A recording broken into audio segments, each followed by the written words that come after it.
Here are the 5 things that you need to know about luxury shopping overseas in Europe. Hello, my friends, and welcome back. My name is Andrea Eppolito, and we are here today celebrating life, luxury, and above all else, love. As a high-end luxury wedding planner and event designer, I get to make the world a beautiful place for one couple, one family, one night at a time, and it is magic. But I really do believe that you should live beautifully every day, and that is where the lifestyle side of our channel comes in. And today we are going to be talking about luxury shopping overseas. This summer, my family and I went and we spent 2 weeks in Italy. It was absolutely magical. And one of the things that I really wanted to make sure I did was shop, but shop with intention. Now, we traveled through Venice, Lake Como, the Amalfi Coast, Rome, and I knew that I wanted to buy a few special pieces, but I didn't want to go crazy. And so here are the 5 important things that you need to be aware of if you are heading overseas to make your shopping experience better. The first is that you need to schedule shopping in to your experience. A lot of these couture houses that you are going to want to hit, whether it's Chanel, Hermes, YSL, Louis Vuitton, the lines during the day are very, very long. And if you are trying to accomplish a number of different things during your trip, if you have sites that you want to see, if you're traveling with other people, spending 30 minutes to an hour waiting online may not be how you really want to spend your time. And so I highly recommend that you either get there very, very early, get there right before the shop opens so that you can get in without having to wait in line and that you're able to really enjoy the process in a little bit quieter of an environment without fighting with so many people. Or you're going to need to go later. When I ended up shopping, one of the best things I did was I went in at the very end of the night because most people had at this point trickled out. They were getting ready for dinner, and I was able to shop nice, peaceful, and quiet. The second thing you need to do is you need to be intentional with your shopping. Go with a plan and a budget. So when I went, I knew that there were a couple of different things I wanted to do. I knew that I wanted to get pieces that were made locally by artisans. And so I planned to go and shop very specifically for ceramics in Positano. I wanted to go and get shoes made in Capri. But when it came to the luxury shopping that I did, there were 2 different things I said. I said, number one, because it's a special occasion and we're all doing things that are super fun, I wanted to get a piece that was just literally a little bit frivolous, a little bit fun, just something that I knew I wanted to have that would always kind of connect me back. And I also wanted a piece that was going to have longevity. I still wanted something very, very special. I still wanted something that when I saw it was going to connect me to the feeling and the place and the people. But I definitely was looking for a piece that had more of a classic style, more of an eternal vibe to it. And so we're going to unbox 2 pieces from YSL that I got here. But the point is, I went with a plan. I knew that I was looking for something small and just fun and something more substantial that had a little bit of kind of, weight in terms of importance, design that could carry me through the years. I also went with a budget because it is so easy to just kind of be in the moment and shop and spend and do all of those things. And I love that because I am at heart a consumer. But I think it's important that you go and that you are really, really smart about how you spend your money. Because point 3, it is easy to get kind of excited and start spending because it is less expensive to buy overseas. Number one, you have this exchange rate that helps you in terms of whether or not the dollar is more affordable over there or not. Secondly, they don't add tax on top of the price. So if you see something and it says 4,500 euro, it is 4,500 euro. They're not adding a tax on top of it. So when you're in there, you want to make sure that you're thinking about those things and that you have your passport with you. Why is this important? Because number one, when you go to check out, they're going to take all of your passport information. They're going to put it down on a receipt, and immediately afterwards, as soon as you're done, you are going to go over and you are going to take it to the global exchange. You can do this at the airport, but I just enjoy the process of actually going to the global exchange. You're able to sit, you can relax, they give you champagne, there's some music, and then you're able to provide them with all of your receipts. They calculate the VAT, their local tax, that goes back to you. And so you are normally given anywhere from 20 to 30% of what you've spent. That money does come back to you. Now, if you've paid in cash, you're going to get cash back. If you've paid with a credit card, more often than not, they are going to give you the money back directly on your card. But if you pay with an American Express like I did, you will be given cash back for the VAT. Now, when you leave the global exchange, the next thing you need to know, point number 4, is that you need to keep your receipts and the documentation, because when you are leaving Europe, you're going to be asked to show this. And then when you are coming in stateside and you go through customs, you do need to actually claim what it is that you have purchased. So when I went in and I came back, I actually said, these are the items that I purchased. I had all of my receipts. I had my global VAT receipts that they had given me when I went and turned them in Italy, and they calculated kind of a local state tax at customs, a fee, if you will, for buying these luxury goods overseas and then bringing them back. So even though there's no tax or tax back or credit when you're in Europe, you still will need to claim those items and have a tax fee levied on them in the States. And the last and final thing that I will share with you is how cumbersome it can be to bring these pieces back. Now, I am somebody who, generally speaking, does not check luggage. I like to travel with just a carry-on. My kids travel with a carry-on.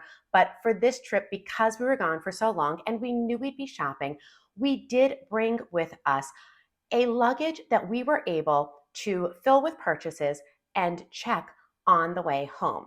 However, because I love keeping the boxes, because I didn't want to ruin the items that I had purchased, I did hand carry these items back. And that, when you are changing planes, when you're doing things, can get cumbersome. Would I do it again in the future? I don't know. I really loved having these pieces on hand. I think that if you're buying 2, maybe 3 items, carrying them back by hand does guarantee that they are with you, that they are not going to get lost, that they're not going to get damaged. I felt better knowing that I had them with me. But I have a friend who's a former bride. She actually went to Europe and she bought tons of stuff. And so she ended up packing everything in one piece of luggage, heavily insuring it, and then shipping it back. Whatever it is that you are going to do, just make sure that you plan for these pieces and how you're going to transport them home before you leave. So those are my 5 tips for luxury shopping in Europe. And now let's do a little bit of an unboxing. So we're going to start with this, YSL. I love Chanel, but I love YSL. I love the materiality. I love the structure of the pieces. I love the way that they handle. They don't feel as precious, even though they are a luxury brand. And I feel like they just hold up so well. So the friend that I mentioned, Ariana, she used to be a bride of mine. She brought this piece to dinner with us once. And I was just blown away. I love the little, like, I don't know if we can get that on there, the little card that you get with all of the information. So I was looking for a summer bag, something that, most of my bags are really big. I was looking for something that was a little bit smaller, that was a little bit more fun, that I could take with me out to dinner, out with the girls, where it's not necessarily a work bag. And sometimes I'm always like, oh, do I really want to like blow a bunch of money on something that is just, a sometimes bag? And the answer in Europe was kind of like, yeah, I do. Number one, because I'm going to be able to save money on it, and because I'm going to be able to get this piece. Look at how cute she is. So this bag is just beautiful. It's small, but it opens up really, really nice and wide. I love that it's not a bright white. It's kind of a little bit warmer of an ivory. It can be kind of just like a little wristlet. You can pull it out and you can wear it as a crossbody. I love this tiny little flap that you've got up front.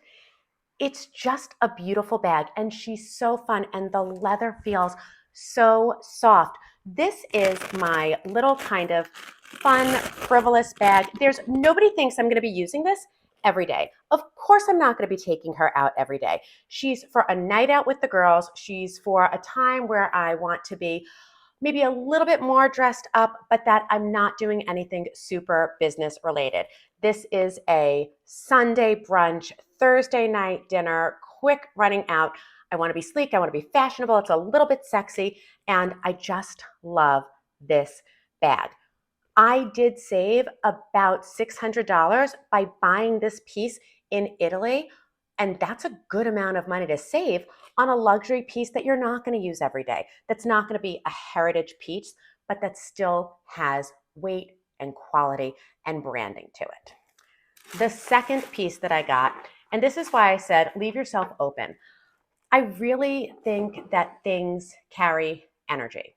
And I was looking for something that was going to be able to last for years. I said, I want to buy a bag that 5 years from now, 10 years from now, when I grab it, I'll remember what it felt like to be in Italy. That when somebody says, oh my God, that's a beautiful bag, I can tell the story about how I went and purchased it in Italy, how my husband and I saw it, how my daughter, kind of picked it out off of the thing.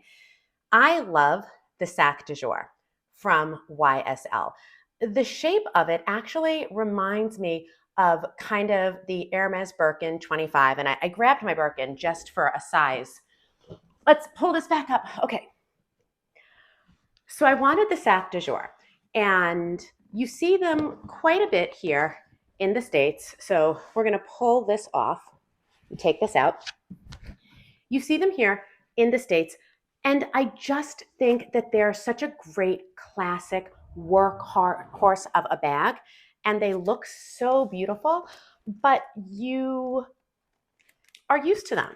You're used to the fact that they have almost a luggage-like quality to them. You're used to the fact that they look and feel, even though they're beautiful bags and they're not the small ones aren't big enough for a laptop or something like that, they do have a kind of, very useful feeling to them, and they're structured.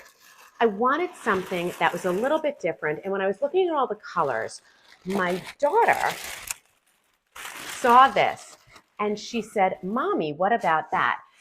And I immediately fell in love because this one is just so special, so beautiful, especially because it was a summer trip. It does come with a crossbody. You've got the lock, but it's perforated and it's kind of got like this open work. So it felt like something that I said, oh gosh, I could see like Bridget Bardot taking this out on a picnic, in the summer. I could imagine it looking so beautiful with like a white off the shoulder summer dress. I can see that you've still got room. So if I was going out during the day, or if I was going to a meeting, it's substantial enough to where I could take this out with a client and it feels special. I could still put a notebook. I could still put my attaché. I could still put a full wallet, a phone, all of my lipstick, and anything I needed to touch up. But it feels a little bit lighter. It feels a little bit softer. The color of it is just so perfect. And I'm going to show you, there's a couple of little marks on it. Now, let's see if I can get that in here. Do you see how there's just like slight, tiny little colorations? That is because this is vegetable dyed leather. It's not vegan leather. It is actual animal leather, but it has been dyed with a vegetable dye. Now, this is a really kind of old process. You don't see it in the States as much. When you dye a piece with vegetable leather, you will get these kind of, yes, they look like imperfections, but really they're just kind of telling a story. It's the tapestry of the piece. As I wear this, the color will kind of change. You'll start to see a little bit more of the actual leather and some striations, and it's going to tell a story. Kind of like I have never gotten my engagement ring or my wedding band polished. It's got little nicks, it's got little pieces on it, and I love that because it tells the story of a life well lived. It tells a love story. It tells the story of every time I wore it with my kids, every time I wore it out. And so I don't look to remove imperfections from my pieces. I wear them, I use them, I incorporate them into my life. And I just think that this bag in particular, especially kind of the fact that you can do this, you can pull and you can open it even wider. This is a piece that is going to grow with me. It's going to tell a great story. And for size, so I love, I was very, very fortunate and humble that I was gifted a Birkin 25 from a client. And the 25 is smaller. I didn't know if I was going to love it, but I do. I love the size of the Birkin 25, and I was looking for something very, very similar. So when you see these next to each other, the YSL, the Sac de Jour, is just a little tiny bit bigger than the Birkin 25, but they have that similar shape. They have the similar kind of, the Birkin is, and I have a piece to keep it in shape. And I also have a little purse hook so that my purses never hit the floor. I put them in all of my bags. I'm going to link that on my Amazon store. But they feel very, very similar. Obviously, a more quote unquote important piece, a more special occasion piece, a collector piece that has a totally different story and heritage and reputation. But this is very, very special. She's going to be with me for a long time. And every time I touch her, I'm going to remember being in Rome with my husband, my daughter, my son, how Alexandria looked up and said, "What about that one?" How my husband was like, "Go ahead, get it." It was just a beautiful way to kind of commemorate a trip that we had waited our entire lives to take. And I'm super looking forward to going back. I'm looking forward to doing more shopping in Europe. If you travel through Italy, Spain, France, and you have tips and tricks on shopping for luxury items overseas, please share them in the comments below. If there are any other things you would like to hear about Italy, we loved Rome. I'm going to be doing some villa spotlights in the next couple of weeks, but enjoy the unboxing. Let me know what you get when you're overseas traveling. This is Andrea Eppolito, celebrating life, luxury, and above all else, love. We'll talk again soon.